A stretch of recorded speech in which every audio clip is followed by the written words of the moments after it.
ఆస్తిలో సమాన హక్కు ముందల ఆయనే ఇచ్చారు. ఇవన్నీనే కాకుండా మన దీపం పథకం ద్వారా మహిళల్ని ఎవరైతే వంటగదిలో బాధపడుతూ ఉండేవారో వాళ్ళని ఎంపవర్ చేసింది ఆయనే. ఇప్పుడు మామగారు నారా చంద్రబాబు నాయుడు గారి గురించి మాట్లాడాలంటే మహిళలకు ఎంతో చేశారు. ఇక్కడ నేను చాలా మంది ఎడ్యుకేటెడ్ మహిళల్ని కూడా చూస్తున్నాను. ఎవరైతే డాక్టర్స్ లేకపోతే ఇంజనీర్స్, నేను కూడా ఒక ఇంజనీర్నేనండి. దాని ఘనత ఆయనే.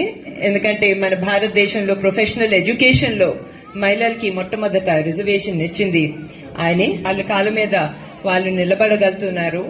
అదే కాకుండా డ్వాక్రా ప్రాజెక్ట్స్ ని కూడా ఈ స్థాయిలో ఎంకరేజ్ చేసింది నారా చంద్రబాబు నాయుడు గారు. దాని ద్వారా ఎంతో మంది మహిళలు బాగుపడారు.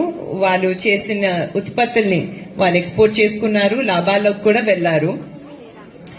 ఇవన్నీనే కాకుండా ఆయన మహిళలు సంక్షేమం కోసం ఇంట్లో కూడా చాలా ఎక్కువ చేసేవారండి.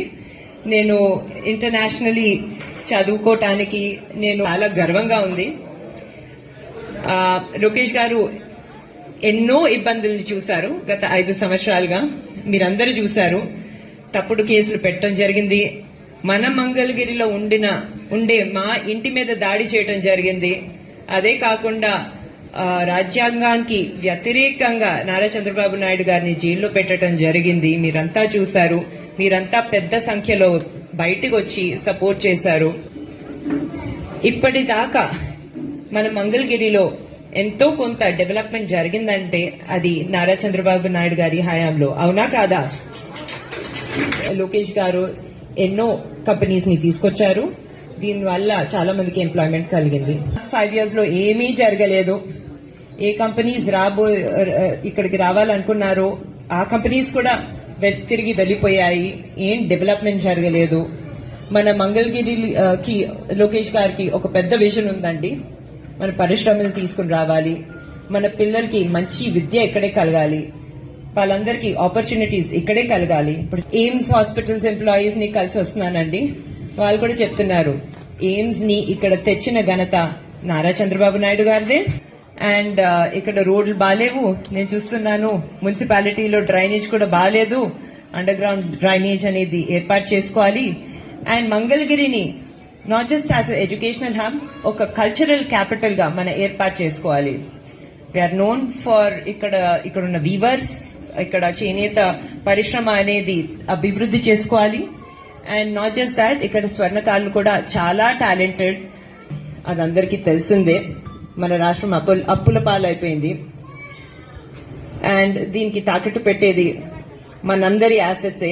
మీ అందరికి ఉన్న ల్యాండ్స్ వాటన్నిటిని తాకట్టు పెట్టడం జరిగింది. ఇప్పుడు ల్యాండ్ డాక్యుమెంట్స్ కూడా అడుగుతున్నారు. చాలా ఇబ్బందిగా ఉంది చాలా మందికి.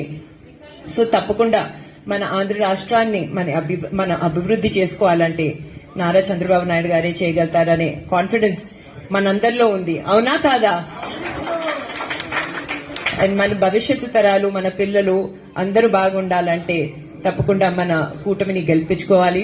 మనము now is the time, now is the only chance that we have. మన ఆంధ్ర రాష్ట్ర పునర్వైభవం తిరిగి తీసుకురావాలంటే మనం చాలా రెస్పాన్సిబుల్ గా ఓటేయాలి. నేను ఇక్కడ వచ్చింది మిమ్మల్ని ఓట్లు అడగడానికి కాదు. మీరు చాలా రెస్పాన్సిబుల్ గా ఆలోచిస్తారని నాకు తెలుసు.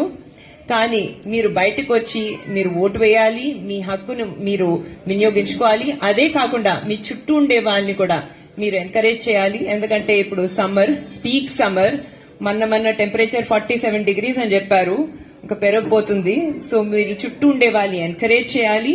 సరిగ్గా ఆలోచించమని తప్పకుండా ఇన్స్పైర్ చేయాలి. సో మరొకసారి మీ అందరితో ఉండటం నాకు చాలా ఆనందంగా ఉంది.